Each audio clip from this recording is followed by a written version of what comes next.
Hi, and welcome to Esther's Breeze, where we sit back, chat, and shoot the breeze. Thank you all so much for being here. I appreciate all the love and support that you give. A special thank you to Jenny DeHame from PAX Management, to Robert DeLestio, my good friend and mentor, and to Fernando Renzo, the techie behind the scenes and my partner in crime. I am so excited for tonight's guest. Her name is Melina Giubilaro, and she has spent the last 10 years working as a journalist and video reporter. That's probably how most of you know her. But she's also a blogger at Where to Next Melina and a podcaster at Don't Forget Your Lipstick. I didn't.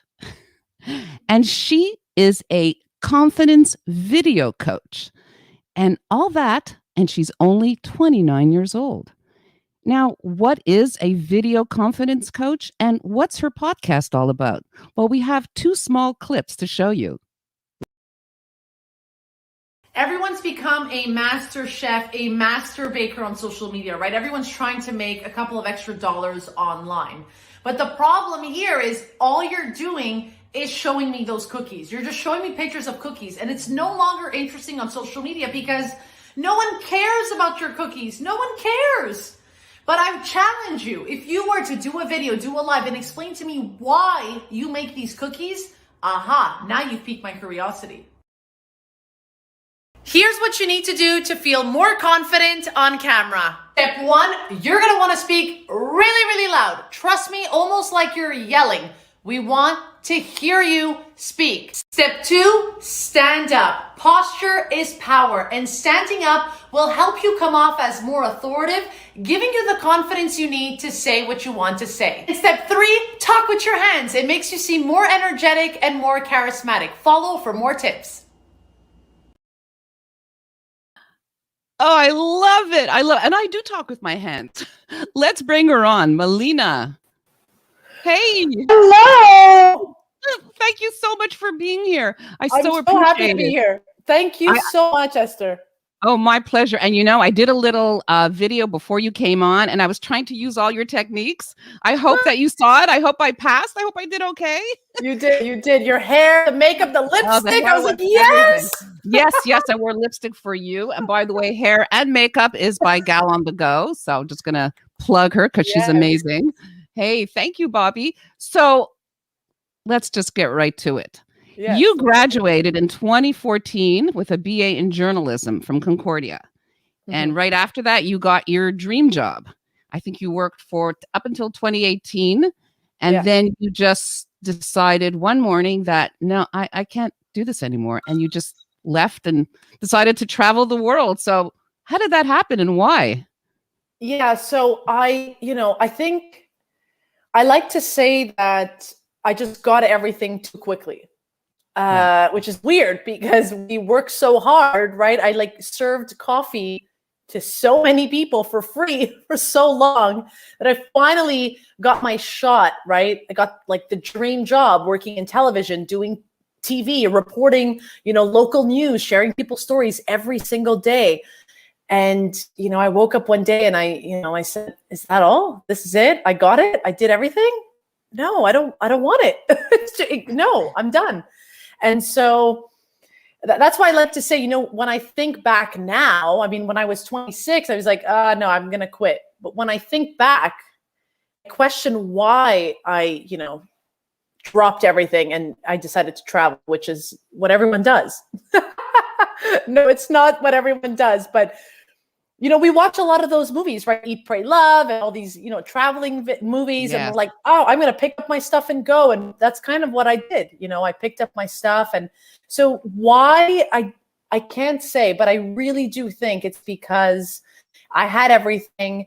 And then all I kept thinking about was, I have to wait a whole year for a 2-week vacation. That's not enough. That's not life. This can't be it. And so I just, I thanked my boss and I said, look, I just can't, I need a break. At 26, I needed a break. And so I packed up my stuff and went traveling with a 46-liter backpack, traveled the world for a year. have Wow. pictures on my walls to prove it. Yes, And I could see some of them. exactly. And came home. And then you really, everyone was just asking me, well, what's next? What are you going to do? And I said, Right. I don't know. Right. And that's why my handle is Where to Next Melina, because I had no idea what the future would hold for me. And yeah, that's basically what happened. And, I think for a lot of people, it's hard to come out and come forward and say things like, I'm just not happy. I'm just not happy with the job I have. It's everything I thought I wanted, but not anymore, right? It's changed for me, and that's okay. It's okay. And it's a reminder to any woman, to any man out there, that you can be 26, 46, 50, 60, right? We're seeing it with COVID. It's okay that you are no longer happy with your current situation. And so that's, that was my little rude awakening. I mean, was it easy for my parents to see their daughter quit her dream job and go travel? No. But I grew, I learned, I did some TV again, came home, settled down, now bought a place, and, now started this coaching thing that I was like, I didn't even, it just fell into my lap because I saw that, people needed help, and then started the podcast, the lipstick. I'll explain that in a sec. But really and truly, I felt like this couldn't be it for me. I felt like I can't work here for 45 years. This cannot be, because I followed society's rules, which were go to school, get a good job, get married. Well, I didn't get married, but, get the boyfriend, get married, have kids, live a happy life. And I decided that it wasn't going to happen that way. And it's fine. So you started this blog, Where to Next Melina, I guess, because everybody was asking you, like, where to next, Melina? So tell us about the blog. So the blog really, it stemmed from, I came home and I was like, okay, I'm going to teach people how to travel, which was really what I thought I was going to do. Because when I came home, the first questions I got were, how much did it cost you? What did you do? How did you save up all this money to go travel for a year? All these type of questions. The truth is, you don't need a lot of money to travel, especially the way I did it. I mean, I don't know if it most probably will change now with COVID, but of course. I worked on farms. I never thought I would, but I worked on farms to make some money. I worked in hotels, taught English in Thailand, like just some weird, odd jobs that, I was able to make a couple of extra dollars to continue traveling. And that's basically what I did. And I mean, the blog really stemmed from, okay, I'm home. I have nothing to do. I'm going to write. So I did. I started with tips on how to travel. And I really thought I would become like this travel blogger. Again, was like, well, what are you going to do now? What are your plans? And all these types of questions. And it quickly turned into other things. Yeah. So you also started this podcast, the name which I adore. And so where did that stem from? Like, what initiated the desire to start a podcast? So I did television, I did some radio, and I knew that, the media industry, it is what it is. We are, we're sort of given our stories for the day. And I have other interests, everyone has other interests, right? So I love breaking news stories, but I had other passions. And one of them, which, really resonates for me, is like empowering women, right? Like literally allowing women to feel like they can say what they want to say or feel what they want to feel. And it's okay, right? The message of it's okay, right?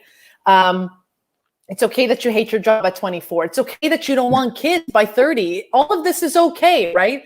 And so I started my podcast basically complaining about older generations. I was like that girl that's like, I'm going to help millennials live their life and live it on their own terms. And don't forget, your lipstick really stemmed from, I originally had an I used to have a podcast with some girlfriends and we called it Don't Forget Your Lipstick. But I came up with the name simply because I worked in television for so long. And the last thing you want to do before you go on air is not look like you're on camera, right? You needed lipstick. You always need lipstick, right? Esther, I mean, you're acting, we need a bit of makeup. Unfortunately, with the bright lights, we make. And so lipstick for me was just it's kind of like a play on words. So yes, I needed lipstick. I love lipstick, but also it was that daily reminder of like, don't forget who you are. Don't forget where you've come, you know, how far you've come. Don't forget where you know, where you're from. And lipstick for me is that daily reminder of, you know, look at, like, I like to say, you know, you can have a horrible day. I'll put on, you know, some lipstick and I'll just feel much better about myself. And it has nothing to do with, you know, we have to wear makeup to look pretty. It has everything to do with as to how we feel. And for me, that's lipstick. You know, I put on lipstick. I feel like, okay, I can go out and I can conquer the world. I've been joking and teasing about it right now because I feel like I should change the podcast name to Don't Forget Your Mask, because everyone, you know, everyone is writing to me like, well, Melina, we're not wearing our lipstick right now. And I said, well, just wear it at home. Wear it while you're cleaning. Right. You know? Don't forget the eyeshadow. We'll have to just adjust the name. I know. Like, hopefully, let's give it a year or so. Maybe it won't be as necessary. You know. And yes, go on. No, I was going to say, so that's how the names. That's how the name of the podcast began, and so it kind of became like, don't forget your lipstick. Don't forget who you are. And then I started talking about love, relationships, like, you know, like my past relationships, and then new ones, and then I had guests on, and now it's a lot more centered to your confidence, because it, you know, it takes a long time, you know, as much as I was like, I'm going to do this, I'm going to do that. Thank you so much, Bobby. Yeah, she does. I agree. You know, for any business or anyone who has an idea, even your podcast, Esther, like this could change, right? You're starting it this way, but maybe in 6 months from now, you're going to want to do something different. And that's what happened with me, which is I started with, you know, lipstick and millennials and bashing on older generations. And then it just oh, great. transitioned. Exactly. It transitioned into confidence. But, you know, in a weird way, Don't Forget Your Lipstick was always about confidence, but it never, you know, it never clicked that, okay, I can become this person that can uplift women and help them with their confidence, and now video, obviously. But yeah, that's in essence, that's what it means. And I believe that expression originates from perhaps the 30s or 40s, where they used to say, just don't forget your lipstick, darling, you know, and they would just like put it on. I know my mother it was all about the lips. I don't think she wore a stitch of makeup, but the lips, they were red and they were amazing. So that's something that goes way back from another generation. I love it. Yeah, me too. And I love that you are a confidence video coach. Like, that's amazing. I'm a huge believer. Tell us what that means. Yes. So I kind of invented it. I feel like I'm going to become the pioneer of this, because there's not a lot of people doing this. So what it is really is, like, again, stemming from confidence. But, you know, I realize for a lot of businesses or young entrepreneurs, or, you know, anyone who has a product that they want to sell, or someone who has a Facebook or has a podcast, or whatever you're doing online right now, or you're a VP and you have to attend Zoom meetings, or you have to make your meetings more interesting to your employees, right? You don't want everyone to be off the screen and, oh, not another Zoom meeting. You need to show up, right? You need to get online, you need to show your face, you need to be comfortable doing video. And for a lot of people, there's a lot of underlying issues, right? And I like to say it takes guts, it takes confidence to get online and start showing up and showing your face. And so, because I come from this video background and I've been doing television for 10 years, I realized that for a lot of people, especially throughout this pandemic, right? We're a year and more in this pandemic. We've noticed a shift online. I mean, I don't know if anyone's been living under a rock right now, but you go on Facebook, you go on Instagram, you go on LinkedIn, you get on TikTok, it's all video. Everyone is doing videos. But then how do you need confidence to just want to go out there and do video. So this is where I step in, right? I'm a confidence video coach. And really and truly, the confidence part is because I realized, and for a lot of my clients, it starts with your confidence, right? It's not because you don't have a good product. It's not because you don't know what you're going to say. It's because you're scared of what people will say when they see you. That's confidence. That's where, we have to, I'm not a psychologist, But we need to get rid of those, I call them limiting beliefs, because it's all up in here, right? And I'm not here saying I never got negative comments. I'm not here saying, Esther, I'm sure you've received a couple, and it's fine. We will get them, right? It's like, it's amazing that social media allows us to speak to the entire world, right? We're not restrained, right? We can talk to so many people, but then that also in turn allows so many people to come in and to write things, right? And so it's inevitable. You're going to get some people that will love you, and then you're going to get people that will not like you. But it's how do you manage internally inside all of this, right? Yeah. And it more and more people are putting their businesses online, or putting themselves out there, or on Facebook or on Instagram, not realizing that, the competition is fierce, and that if they did talk about themselves, did show the behind the scenes, how people could relate to them so much more. And I know I experienced that personally, that the minute I started putting myself out there, everything changed. And I highly recommend it. If it's not because, Jill's cookies are better than Mary's cookies, it's because Jill is showing you the behind the scenes, how she makes it, how her kitchen's a mess, how her kids are driving her crazy, and people relate. So I think it's wonderful. Exactly. I'm going to get to Bobby's question, and I'll come back to the cookies because I love talking about those cookies. Yeah, Melina, okay, do you think that television and film industries are threatened with the explosion of the internet? I think threatened, perhaps. I think they just need to shift. Just like everyone's been pivoting, they need to find a way to get people to either, I think subscriptions are the hottest thing right now, and it's the only thing that we can rely on, because okay, how many people are willing, but it's very hard. And those type of industries really rely on ads. So I don't know where the ad industry will go with everything being online, but they rely on ads. So it depends what the ad industry, if that will change, because ads on television are expensive. They're much more expensive than what we see online. So I don't know. It's a tough call. It's tough. It's tough to answer that, because we're all sort of on life support, right? Like with COVID, we just don't know. Esther, I want to open maybe my living room light. I feel like I'm so dark. Oh, go ahead. Yeah, just give me 1 sec. I just feel like I'm super dark. That's okay. Yeah, it's really fascinating, because I've always been a believer of going online and advocating whatever at the time was my accessory business, and now everything else that I do. It's just important to put yourself out there and not be afraid. So, and even if you are afraid, do it afraid. So exactly. yeah, Melina and I talked about that at one point earlier, that how I do things afraid, and that's okay. Yeah, you say do it afraid. I say start messy, right? Because I say start messy, right? Such a millennial. I realize how young I am. I'm like, start messy. And she's like, do it afraid. I say start messy because a lot of people feel like they need, this perfect plan. And when I have this amount or this amount of followers, or then I can, and that's tricky, because if we're going to play a waiting game, if there's something COVID has taught me, is that we can no longer afford to wait, because waiting, that you're waiting a week, or that you're starting, you're going to grow within that week that you've started than just waiting around. Yeah. Hi, Teresa.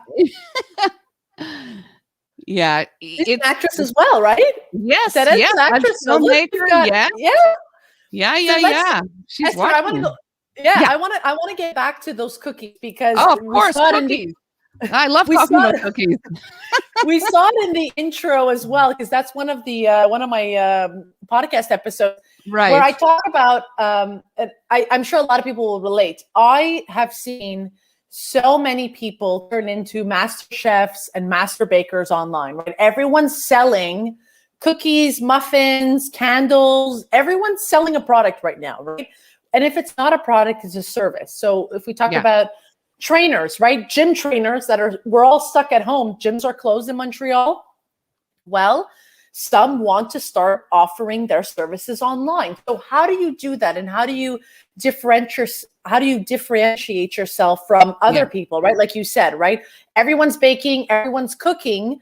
And what I like to say is, if you're selling cookies, change the game. Stop showing us pictures of your cookies, because those perfect pictures of cookies are no longer interesting to the person who's scrolling on social media. It's like, oh, well, just another cookie picture, right? But if you start going online, doing a video, even by starting with just explaining why you started your business, I can guarantee you more people will, like, you'll get more eyeballs on your page, just because people will be like, wait a second, what? It's not about the cookies right now. She's talking to me about this, that, and other things. Oh, but I can buy her cookie. And then it makes it interesting, right? And again, the importance of video, because right now, people online are buying from people they can relate to. So I don't know if you've realized, Esther, we're no longer seeing these influencers go online and being like, these are the best pair of headphones, and here's my promo code to get, you know, right? I saw like a massive decline of all that online. I don't know if it's because I stopped following them, but no, there is a decline. Absolutely. Because we've caught on. We know that you don't know about these. You just got these in the mail and you just want to make, or I don't even know what they're given. So no one's buying these headphones, right? Because we no longer relate. But if you're making cookies in the kitchen, right, and you're making them and you have a story to share about these cookies and they're gluten-free, and guess what? They're made in Montreal, and you're using all the keywords, right? Well, then I'm intrigued. Then I'm like, why is this woman making cookies? And then you're intrigued. And then, you know, I'm telling you, more people will start checking out your page and buying your cookies, right? Yeah, absolutely. I'm a believer, you know, and there's so many different outlets. There's Facebook, there's Facebook Live. There is on Instagram, there's not only the stories, there's the reels, there's IGTV. So how do we navigate around that? How do we know which one to rely on? It is a little overwhelming, especially when you're starting out. Like, what would you suggest? How to start? Yeah, I think it depends the business, and I think it depends what you already have in place. So I've never tell someone, well, now you have to have a TikTok account. I mean, if you have Facebook and Instagram, I think it's a safe bet. If you're on LinkedIn, that's great too. LinkedIn has made a massive comeback. Really. I mean, I was about to delete LinkedIn and now I'm on LinkedIn. So like, it just depends. But no matter what, all of these platforms are offering video. So no matter where you are, you can do video. Now, the issue at hand, again, is that people are so terrified because they're so scared to even start it that they're just not doing it. And so by not doing it, what I try to explain to people is that you're losing opportunity. You are wasting time, right? Why are we waiting this game? Let's start. And like, you know, I said this, I think last week in my podcast episode, listen, if I put out a podcast episode and it flopped, that's okay. I didn't die, right? I can delete it. I can keep it up there and try again. But I will die of regret if I don't start, the podcast, if I don't do it, right? So like I tell people all the time, you won't die if someone writes a mean comment to you. I mean, it'll be sad. You can call each other and we can cuddle, or, you know, we can figure it out. We can drink a glass of wine. Like, it's fine. Yeah. You won't die, but you will. I promise you will die of regret, because like I tell people, what's the difference between today and next week? What will actually change is that you've started. Like that. Stop waiting and let's start. And start by, you know, I think a lot of the times too, Esther, because I've been in this industry for so long, I'm so used to sharing people's stories, and people's stories are the most valuable. It's how we connect, right? It's how we gain. It's how we feel like, oh my God, I get her. I connect with her. I sympathize with her, right? All these stories on COVID on the news. It's like we sympathize with people, right? Those in the hospital, those dying, those suffering, right? We sympathize because we can relate to them. And I realize for a lot of people, even as business owners, that they've been in the business, they have their business for over 50 years. the hardest question for them to answer is, why did you start this business? What's the story behind your business? And a lot of the times people forget that their story is the most important part of this puzzle, right? It's not the fact that you've been, selling furniture for 50 years. It's the story behind the first day that you started selling furniture, right? That's what we want to connect with. We're not going to connect with 50 years that you've been in the furniture industry, but we're going to connect with, I started this business with my father. I was 10 years old. That's what we want to see. And so when I come in and I start with my clients, we rework their messaging, because their messaging is sometimes not clear and it's not conveying the true meaning of their business, and it's not connecting, because we want to connect with our audience, right? So the messaging is the most important part. So a lot of people, they get their business, they start Instagram, they start Facebook, they hire a social media manager. That doesn't work, because you didn't start the foundation, right?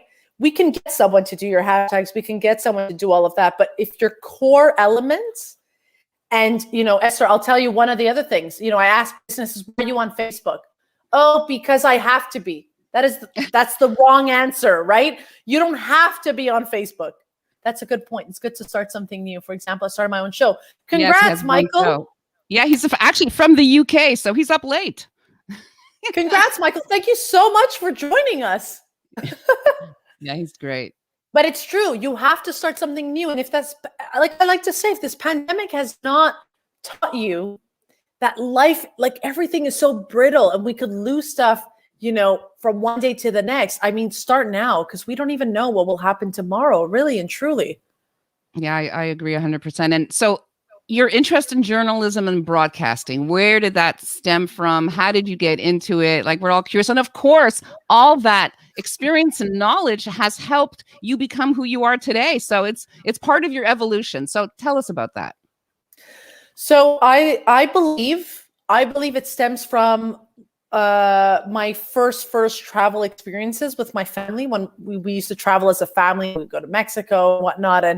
And I would always, I remember as a kid, I'd be like, Mom, why do these people speak a different language? Why? I thought that Montreal was such a big place, right? I'm 4 years old. I get off a plane and people speak Spanish. What's Spanish, right? Right. And so I was very curious as a kid, and I loved people. I was attracted to people. And I think that's probably what intrigues me about journalism the most. But I did want to become a translator. So I actually studied 4 languages. So I speak English, French, Italian, and Spanish.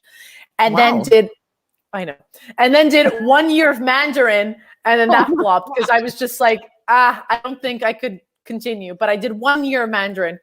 But I think the reason why I studied languages was because in the back of my mind, I just wanted to travel and to learn about what people were dealing with, right? What are their issues? I wanted to be an international reporter. That was really my dream. But it didn't happen for me, but it allowed me to, even when I traveled in 2018 to 2019, then COVID hit, right? In 2020, I'm trying 2020, to think. Yeah. So I just was always intrigued by cultures, but I always wanted to make sure that I understood what they were telling me. It was almost like, I need to learn this language because I want to be able to communicate with them. So that I think that is what allowed me to get into journalism, because I was just intrigued by different communities and learning about people and really try to understand and bring awareness, right? That's the whole point of journalism, right? We're there to speak your truth. We're there to share that to everyone. And that's just how it happened. But I think it's a passion, right? I think if I ever do leave the industry 100%, I don't think the journalist part of me will leave, right? I can lose the title. I can not be a reporter. But I think a journalist, it's a passion, right? It's in us. You have to really love it. You have to want to go out and chase people and chase stories and study it and, talk about it and not be afraid. But I think I was maybe I was just born for it. I don't know. I mean, I like I said, I got really lucky because I knew early on. I was in college and I knew this is what I wanted to do, right? Whereas a lot of people, they only figure it out after university. Yeah. But I knew right away. So like I was just in it constantly for so long. Yeah, and you started actually interning at 18 at CJAD, correct? Yeah. Yeah. That's amazing. I was giving out coffee. I mean, we couldn't go on radio, but I was giving out coffee, giving out my ideas, you know. I remember like Twitter had just come out and like the media industry, you know, talking about the media industry, we had a question before, Right. but they were like, Twitter's coming. We don't know what to do. You know, like everyone was like freaking out about Twitter. Can you imagine all the other? Yeah, Which sorry, I have content another you suggest? question. Yeah. Really, For starting a new podcast, a travel show, an eating show.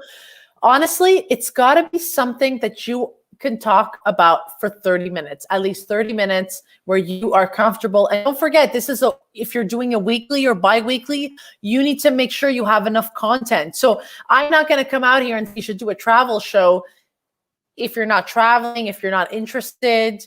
An eating show, that's up to you. You have to figure out what you're good at, what you can talk about, the experiences that you have. So many things you have to question yourself, Bobby. But I want to know why Bobby short shorts. What's the short shorts about? Maybe you can talk about that. He's actually another podcaster, so, and that's his YouTube channel. So I guess he's asking, maybe he's interested in, you know, branching out. You know, people are doing more than one podcast, depending on the subject. It's definitely exploded in the last year. 100%. Yeah. And I wonder how that has affected the landscape of broadcasting. How has all these podcasts and all these social media platforms, how has it changed broadcasting rather? How has your opinion? I mean, I think broadcasting will still hold that like authoritative, you know, we're fact checking everything. Whereas like we can't really know. In a podcast, you know, we can't forget it's my opinion. It's not everyone's opinion. It's not, you know, so we can't take it for cash, right? I wouldn't want to listen to a podcast and it's a doctor telling me I should, you know, go buy toilet paper to save myself from corona, right? It's like we have to just, I think as citizens, we have to just be careful the type of information we're consuming. So, you know, when we look at broadcasting, you know, we follow certain guides and norms, whereas like all of these platforms are great. And I think what's great about them is that they're so diversified, right? It's like we could go look up a travel podcast, whereas like local news is news, right? You won't have a travel episode, right, about Portugal, but you know, you can go and search a blog, a podcast, YouTube about Portugal, no problem. So I think it's like a huge encyclopedia right now. Yeah, you're right. You know, and I think about the confidence video coaching that you're doing. And now that we're all on Zoom and, you know, like CEOs have to now put their face out there on video. That's where public speaking has gone, obviously. So everybody is online. So that type of coaching is invaluable. And more people could use it, not just for social media, but just in their everyday career. So if somebody wanted to get in touch with you, how could they do it? And how does it work? So what I do and what I normally offer, because I never want to work with someone where I know that we're probably not the right fit. So I offer a free 60-minute assessment with you. So the first call that we do together, I ask you a bunch of questions and it's free the first 60 minutes because I want to make sure that we're on the same page. Right? Because a lot of the times people will come to me like, I need help with hashtags. I'm not here to help you with hashtags. Okay. I'm not I know social media, but I'm not a social media manager. And what I focus on is video, is your content in the video, is your delivery, your appearance, your presence. And again, I like to say it's 100% personalized for you because I'm not going to tell you how to speak like me. It's got to come from you. You know, and that's where the confidence comes in as well. We got to figure out, you know, what are you comfortable with? What are you not comfortable with? And a lot of the times, Esther, the content is there. The block is the showing up. It's the why do I have to be the face of my business? Because that's what it is. That is the only way you can connect with your audience today. Again, if we go back to cookies, if we see a mom in her kitchen, in a dirty kitchen, licking the cookie dough off the spatula, right? That is going to attract way more eyeballs than the static picture of those perfectly round cookies on the white, in the white kitchen. That's not dirty. That's not right. And like, I challenge people all the time, like, go live. Let's say we're back with the mother making cookies. Show people on your live, hey, I'm just popping in these cookies, and in 15 minutes they're going to be ready. I'm live right now. Let's do a Q&A. My coffee's in my hands. Let's do a Q&A while these cookies are being, baking.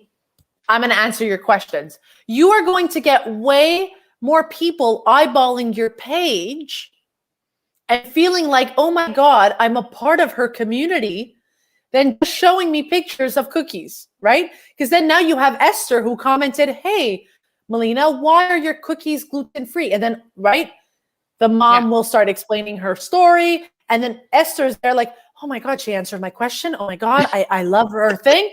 She's going to go buy your cookies. Yeah, and there's that connection because of the Q&A. There's definitely a connection there. So that helps immensely. Not only is she going to buy your cookies, she's going to tell her friends that she bought your cookies. And then if she likes your cookies, she's going to share, she's going to like, she's going to recommend. That is free advertising, right? When we talk about advertising and people are all about their hashtags, and that's something else I want to say. You do not need 10,000 followers. You do not need to have 50,000 views. You need to have a strong community that is there for you week after week, backing you up, giving you free ads because they love your product. Yeah, I agree 1,000%. 100%. That's it. So anyways, that's what I want to say. That Q&A turns into like a massive business. I think that's amazing. And I don't think people realize the value of all that. And it's so important for them to know that how, to putting yourself out there. It's all like having your little mini reality show. And we're all a little afraid, but that's okay. And being messy, but you're here to guide us. And I think it's incredible. And just that little bit from that clip that you said, I used it tonight, and I made sure my voice was stronger, and I used my hands, and and it felt more effective. So there's a lot, we think we can do it, and we should, but if we can get a little help from you, I think it's amazing. And talk about, being live and being online, and stories on Instagram. What do you think from the news area? Like, I noticed some news outlets are starting to use stories, some aren't. What do you think about that? You think more news outlets should take advantage of stories on IGTV, and are they doing enough of it? What's your opinion? I think everyone should take advantage with everything. I think these are free apps, right? This is all free. I think if you're not there, you're losing opportunity, right? It's like Clubhouse just came out, and it's like, it's been booming for so many businesses. People are all on Clubhouse now. It's just, I say, why not use the tools that we have now? I mean, look, I go back 10 years. I was in a radio room that was freaking out about Twitter, right? It's like, look at the world today. We're not only on Twitter anymore. We're on Facebook, we're on Messenger, we're on TikTok, Snapchat, YouTube, Instagram. We're live tonight. It's like, it's drastically changed. I think the fact that people work from home, the fact that we're in our homes, this is why I tell a lot of my clients, it is your chance right now to feel your most comfortable self, right? I'm in my living room. I'm on my sofa. I can do a video. I'm in my home. This is my space. And I know for a lot of people, they're scared to show their home, and that's okay. There's ways to, you don't have to always show your home. Yeah, exactly. You have a backdrop. There are ways to do it. I mean, Esther, you are an amazing podcast. I'm enjoying the show. I'm so happy, Bobby. Yay. I'm so happy. Look, if I can, this is what I say every day, if I can inspire at least one person to get out there and to start doing it, then just do it. I mean, look, I'm here. Yes, I offer services, but I think at the end of the day, for a lot of these businesses, the reason why I started really was because I noticed the shift. I noticed that people were not online. I noticed that these bakers were just showing pictures of cookies. And I'm like, sweetie, you need to, it's not enough to just have the Facebook page. It's not enough to just have the Instagram page. It's not enough to just have the perfect logo. Now you need to go out there and start talking about why you're doing what you're doing, right? Show me the cookies, do the thing, get online. I mean, and it sounds exhausting. I know it sounds exhausting. It will be exhausting at first. Again, I'm not saying every day. I'm just saying start, show up. It takes guts. It takes courage. And what I like to say, this is my favorite line, stop comparing your day one to someone's day 100. I invite everyone tonight, any podcaster, any YouTuber you listen to that you're like, I wish I can be like this person, scroll down, go back and check their first videos. Yes. Go back and check their day one. Absolutely. I agree 100%. Right? I myself experienced that. I'm going, like, this is my 7th one. Oh my God, I should be X, Y, and Z. And then let me see what, Joe did. And what Joe didn't do any better than I did. So yes, absolutely. Yeah, that's so true. And you are also now affiliated with TEDx. Like, what's that all about? I am. So they reached out to me because, again, right, I'm this video confidence coach. And so I'm working with the TEDx Water Street team in New York City. They are, I believe, presenting on May 6th. Wow, that's soon. That's very soon. Yeah, that is like very, very soon. I'm like shocked. And so what I'm, again, because even our fellow TEDx members, those who will get on that stage in New York City, have their own fears, right? They don't, they have a great talk. It's all written down, but now how do you deliver it? What do you do with your hands? What do you do with the prompter? Like, how do we make it engaging? All these things. It doesn't have to come naturally. You just need to know those few steps, right? You just need to know those keys. So I'm helping some of the presenters out with their presentation, with how they want to present it. And so it's super cool. It's super, super exciting. I don't know if I can get there because of this whole COVID thing, but I'm excited. I'm excited to see them get on the stage. Yeah, you're in at the right time because, again, like the landscape of so many industries have changed because of the pandemic. We are all online. We are using video. You are a video confidence coach. You're here at the right time, and I am sure you're going to explode. And thank you so much. Happy for you. I know that people can contact you on your blog. Where to next, Melina?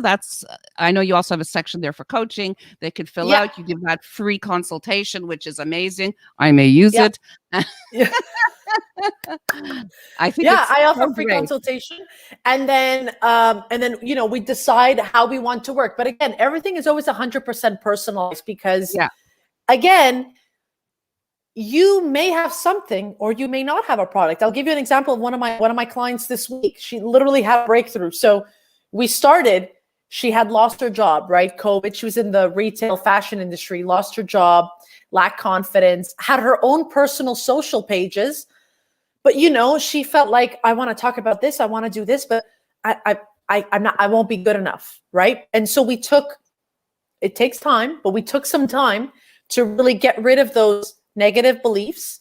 And within that time, she, and for her, I'll just share her story a little. For her, she was defined, and I'm sure, Esther, a lot of your audience can relate to this, and she's 31 years old. She felt like her job defined her. For her, losing her job was so heartbreaking. She felt like, she told me, she goes, Melina, even when I meet a guy, I talk about my work. I talk about, this is what I do.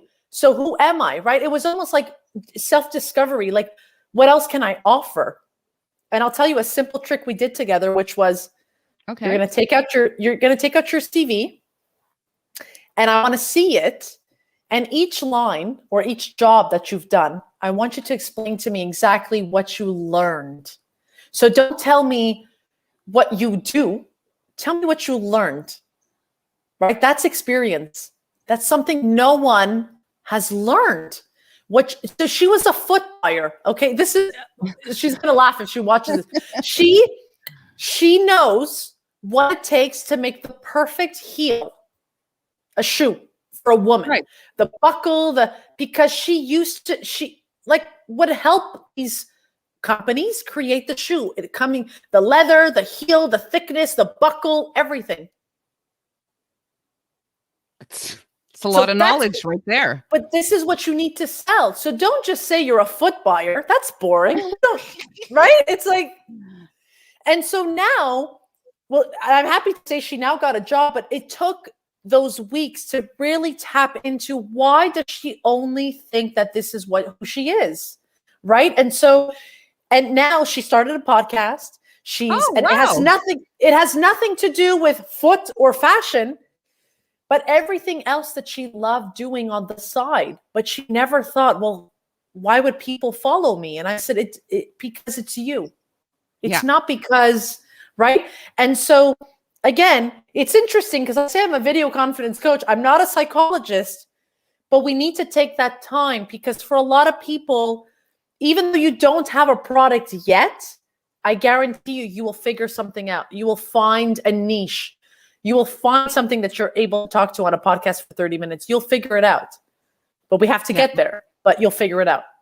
Yeah. And it's not just for, millennials or Generation X, like even baby boomers. Like I was telling you the other day, it's like I'm living my fourth life now. So, and yes, it's all that experience from before. And I don't think I could have done what I'm doing now had I not had that experience.